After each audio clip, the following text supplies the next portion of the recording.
Al bar del meu barri en Joan em va mirar, va dir parla'm en cristiano, que si no se'm fa malbé el pa. Perquè el peix no es ven si no li dius pescado, al supermercat fan descompte quan dius buenos días, perquè al metge li fa mandra saber català, prefereix que només el parlin els malalts. Perquè està de moda ser bilingüe, parlarà espanyol i castellano.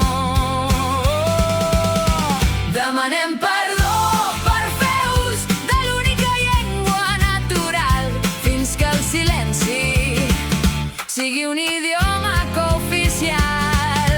Ai, quins motius més bons que tinc per no parlar com parlo jo i parlar només com vol el veí. A l'escola em diuen no siguis tan radical, que el nen ha de ser bilingüe però sense estudiar en català. A la feina em pregunten però què vols demostrar? El meu propi país sóc jo qui s'ha d'integrar. Només vull fer servir la llengua de la mare que em va parir, perquè diuen que és millor una llengua universal. Estudiar i llegir costa molt i aprendre